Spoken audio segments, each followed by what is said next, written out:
Hello, I'm Severin Suzuki speaking for ECHO, the Environmental Children's Organization. We're a group of 12 and 13-year-olds trying to make a difference. Vanessa Suddy, Morgan Geisler, Michelle Quigg, and me. We've raised all the money to come here ourselves, to come 5,000 miles to tell you adults you must change your ways. Coming up here today, I have no hidden agenda. I am fighting for my future. Losing my future is not like losing an election or a few points on the stock market.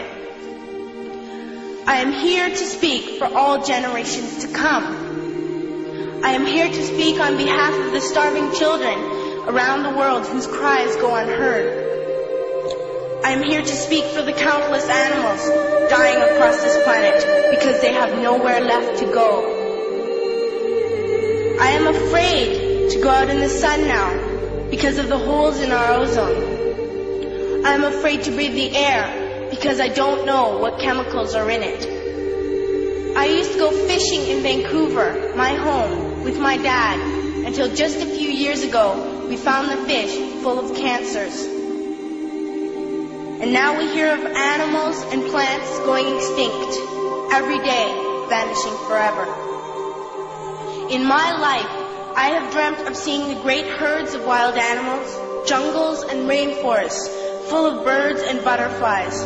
But now I wonder if they will even exist for my children to see. Did you have to worry of these things when you were my age? All this is happening before our eyes, and yet we act as if we have all the time we want and all the solutions. I'm only a child, and I don't have all the solutions. But I want you to realize, neither do you. You don't know how to fix the holes in our ozone layer. You don't know how to bring the salmon back up a dead stream. You don't know how to bring back an animal now extinct. And you can't bring back the forest that once grew where there is now a desert. If you don't know how to fix it, please stop breaking it. Here, you may be delegates of your government, business people, organizers, reporters, or politicians.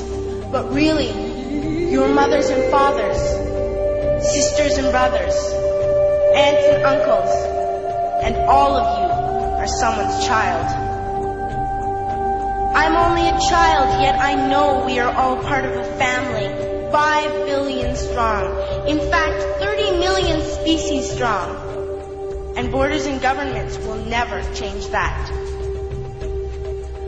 I'm only a child, yet I know we are all in this together and should act as one single world towards one single goal. In my anger, I am not blind, and in my fear, I am not afraid of telling the world how I feel.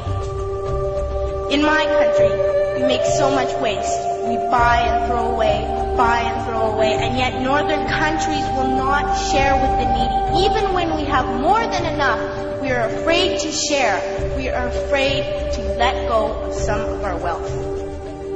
In Canada, we live the privileged life, with plenty of food, water, and shelter.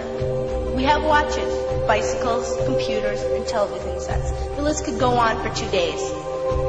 2 days ago, here in Brazil, we were shocked when we spent time with some children living on the streets. This is what one child told us. I wish I was rich. And if I were, I would give all the street children food, clothes, medicines, shelter, and love and affection. If a child on the streets who has nothing is willing to share, why are we who have everything still so greedy? I can't stop thinking that these are children my own age, that it makes a tremendous difference where you are born. That I could be one of those children living in the favelas of Rio. I could be a child starving in Somalia, or a victim of war in the Middle East, or a beggar in India. I am only a child, yet I know if all the money spent on war was spent on finding environmental answers, ending poverty, and finding treaties, what a wonderful place this earth would be. At school, even in kindergarten, you teach us how to behave in the world. You teach us not to fight with others, to work things out, to respect others, to clean up our mess, not to hurt other creatures, to share, not be greedy. Then why do you go out and do the things you tell us not to do? Do not forget why you are attending these conferences, who you're doing this for. We are your own children. You are deciding what kind of world we are growing up in. Parents should be able to comfort their children by saying, everything's going to be all right. It's not the end of the world, and we're doing the best we can. But I don't think you can say that to us anymore. Are we even on your list of priorities? My dad always says, you are what you do, not what you say. Well, what you do makes me cry at night. You grown-ups say you love us, but I challenge you, please, make your actions reflect your words. Thank you.